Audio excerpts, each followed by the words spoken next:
Today we're on the water with Michael Cassidy, project manager for Lowrance's Insight Genesis mapping.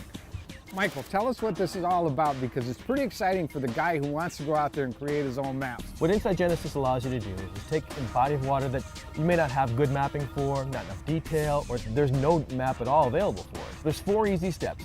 You record your sonar log, you upload the sonar log to the system, you view the map, and you download it to your SD chip.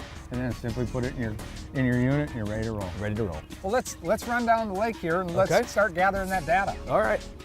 Okay, Michael, we're on a body of water here. It's in a smaller community. It's never been mapped. And this is one of those places we catch a lot of panfish in, not only in the summertime, but in the wintertime. Now, I've been fishing this for years.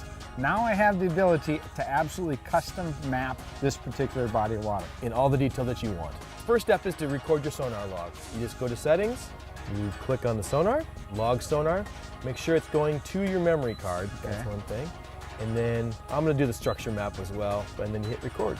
The system's recording your sonar log that'll be used to upload to Insight Genesis. So now we throw it in forward, we start moving down the bay. What's taking place?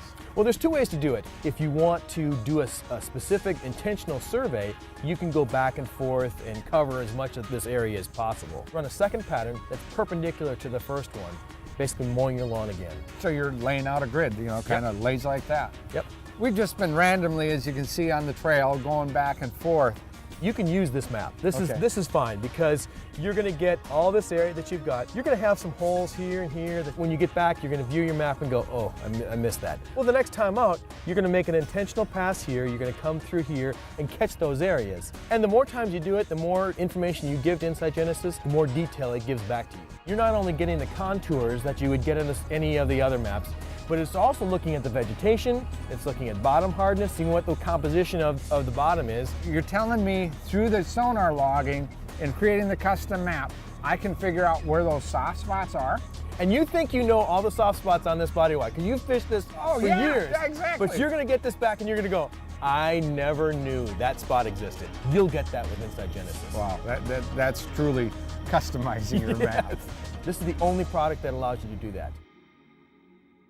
Step 1 is record the sonar log. Step 2 is to upload the sonar log to Insight Genesis. First thing you'll need to do on the first time you upload a sonar log is to install a small upload tool. We're going to start at the Lowrance.com website. You go to Products, Mapping, then you go to Insight Genesis. You click on it, click Run. Takes a few seconds to load onto your computer. Log in with your email address. I've inserted my SD card. You've selected all the sonar logs you want to upload. You just click Upload, and then it'll upload it to Insight Genesis.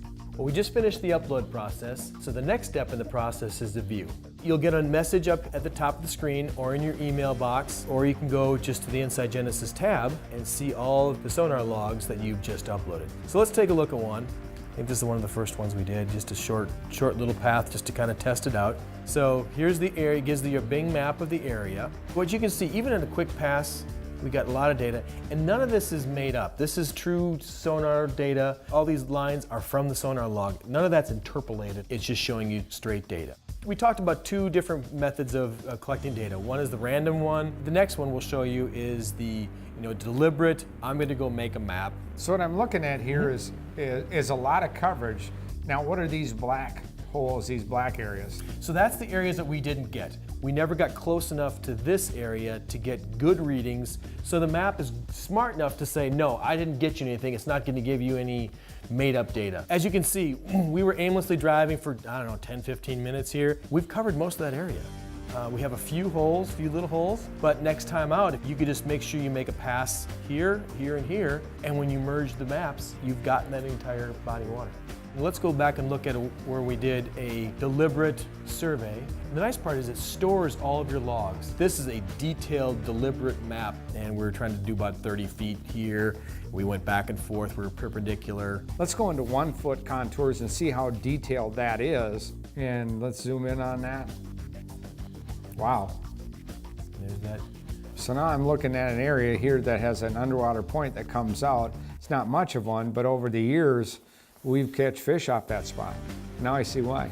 In a few seconds here, we'll take this map with the other map, merge them together, So what it does is the system's smart enough to know, okay, I know all the ones that are on this body of water. You just click the boxes. So you just check them off what you want to merge. Yeah.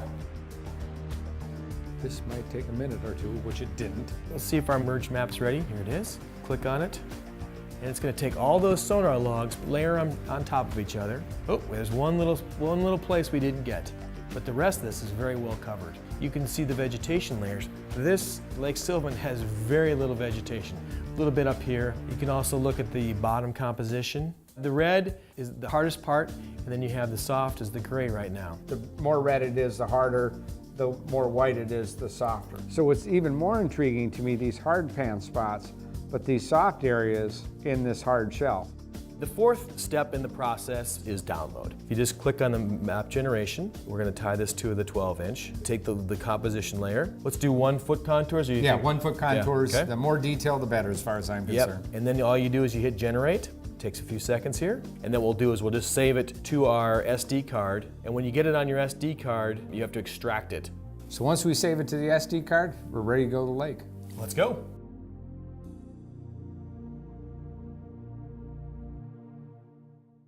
All right, so we've completed the 4 easy steps. We've created our map. Scott, why don't you drop it in and we'll give it a shot. Okay, we'll load it up here, and there we go. There's the map. Yeah. Now what we're seeing here is we're showing the bottom composition from hard spots to soft spots. And you can see here we're going from a hard pan area into the basin area. You can actually see on the sonar signal where we have a double echo and it's getting soft. So we're losing that double echo, and it goes back to that bottom composition map. Shows us we're in a soft bottom area. So that's really important in regards to fishing, knowing where those transitions are from hard bottom to soft bottom. What I have here is the generally accepted map that everybody goes by on this little body of water. Through this type of technology, custom-built mapping, it's not even close to what everybody thinks it is. What we originally thought was here, Mark, in regards to kind of just a deep hole, there's 2 different areas here. Yeah, there's 2 basins, and it's pretty refreshing to actually see what's down there. And have the confidence that if we're at 30 feet on the map, it says 30 foot on the sonar. You can see the double echo if we're on the hard bottom.